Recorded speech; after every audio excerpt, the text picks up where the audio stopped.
question I had is that when you started your presentation, you started out with the basic premise around the neural network. Yes. But there are many other aspects to deal with in terms of individual and group behavior. What kind of integrations do you see with other theories, such as systems theory, differentiation theory, Hegelian thesis, antithesis, Maslow, Starsh's crucible approach, et cetera? You know, one of the things that I think IDC is able to do, and as we evaluate the other theories, the other mechanisms that are out there, we find in a lot of ways that we believe we've uncovered the underpinnings, if you will, for a lot of the effective results that those behaviors or those approaches can have. And the reason we believe we've uncovered that is because what we did that was unusual is we took the software neural network programming paradigm and design model for neural networks and artificial intelligence and overlaid that onto human behavior. And that's all of a sudden allowed us to have a model that could predict, oh, if this is really a neural network, there should be a mechanism that does this or this or this. And so we could identify the action of the mechanism and continue to reverse engineer then to get into there and find out what's really going on under the covers, which neurotransmitters are playing which role in the neural network, and what have you. And so far, as we've evaluated those other things, we've been able to use that model to predict the results that those efforts get, and then tie that back to the specific change in meme expression, therefore the change in neurotransmitter expression, things like that. You know, having said that, these three memes we talked about, sense of belonging, understanding where your work fits in the big picture, and being trusted to make the right decision, will work for 92% of the population. Nobody asked this question, but I'll answer it anyway. Right? It doesn't work for everyone. It will only work for 92% of the population. The other 8%, right, 2% of the population are criminally sociopathic. Right? So 1% of our population is in jail, another 1% probably should be. Okay?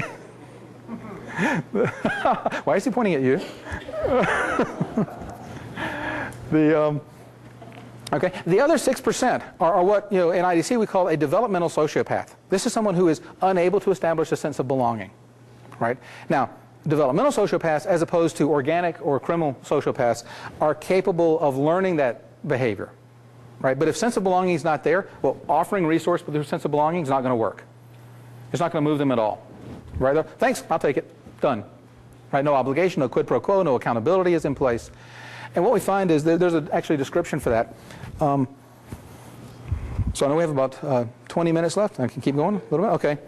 So what we've done is we've done some work with the Indiana State Hospital at Richmond, and I'm going to explain the mechanism a little bit and then apply that to developmental sociopaths. That particular hospital deals with the children, and especially the female children, of crack addicts. And what happens, we find, is that the human brain, prior to the age of 2, learns all kinds of stuff. Right? It learns all just amazing things. And then at about the age of 24 months, it goes through and it resets, and it deletes behaviors that were not strongly disinhibited. So it deletes things that didn't really work that well. Right? Actually breaks apart the neural connections to make room for all the new stuff they're about to learn. Right? So it's freeing up memory, garbage collecting memory, if you will, if you're a developer. Right? It runs the garbage collector. Gets rid of stuff that they didn't actually wind up using anyway. Now, one of the first things that we learn to do as infants is emotionally express ourselves. Right? If you've ever held a hungry baby, you know what that means. Right? And what happens when a baby cries? It gets fed. Mom and dad come, they make it better. Right? That worked. I'm going to cry again next time. It worked again. I'm going to keep crying. Right? That works so strongly in children, in fact, that behavior actually never goes away. Now, this might be embarrassing, right? But I'll go first. Yes, I've cried as an adult. Anyone else? Okay. Yeah. I show emotion as an adult. Right? Well, that's because that behavior worked, and it continued to be reinforced all through my life. So if I get emotional up here, you'll know why. But the simple fact is that children of drug addicts, right, when they experience distress and they cry, it's because largely they're going through withdrawal. And no matter what mom or dad do, they can't make it stop hurting. Right? They can't affect the change in the baby's neurochemistry, where because of crack or cocaine, they can't manufacture the endorphins that cancel out the pain, that make them feel okay. Right? And so at the age of 2, crying hasn't really worked for them. And so the brain deletes that behavior, and they lose the ability to express emotion. Now, if you can imagine someone growing up like that, every time they got hurt, every time they were sad, they couldn't express it. Their friends would get hurt and get sad, and everyone would rush around them to make them feel better. no one would come to help this other child. And as a result, they began to feel radically inferior to everyone else around them. And so in that hospital, it's filled with children who can't go to sleep at night unless they've seen their own blood, for example. I'm sorry, this is kind of a downer topic. What we find, however, is that's not a permanent condition. We were able to work with them and teach them another way to express emotion. When they got upset, we would teach them to slap their wrist.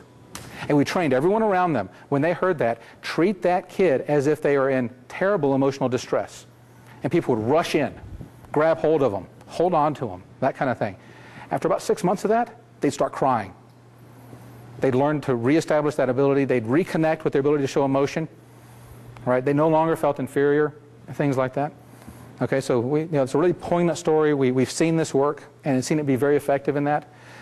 When we apply it to other types of childhood behaviors, right, there are children who, for various reasons, right, do not establish a pattern of feeling accountable or feeling a connection with anyone else. So at 2 years old, that ability disappears.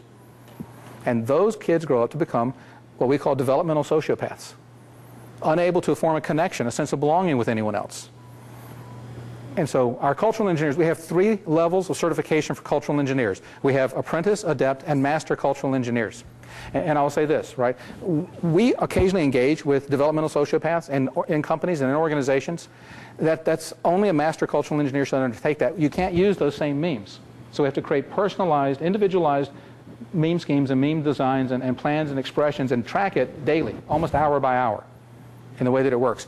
And it will completely consume that cultural engineer for the period of about 8 months, right, as they work. But that person, just like those girls could learn to cry again, those developmental sociopaths learn to connect with people. And suddenly they have a rapport with people. Suddenly they can interact. Suddenly sense of belonging begins to work, and things like that. They'll always need someone in their environment who knows what to look for, because they learn a particular expression, how to say, I want to be held accountable, I want the connection, I've always wanted it, that sort of thing. But we find that it is possible to bring them back on board as well. So we can affect up to 90% of the population. These standard memes, which we teach to our apprentice and our beginners in cultural engineering, work in 92% of the population. Right? You need a master cultural engineer or a master and an adept in order to deal with the other 6%. Right? And you have to be careful. Right? Because you're dealing with people's lives here. They have to be fully informed of what you're doing all the way, and that kind of thing. We actually, master cultural engineers have to pass several courses in ethics, right, and are held accountable for review by other master cultural engineers and what have you. And we have a governance model in place around IDC, things like that.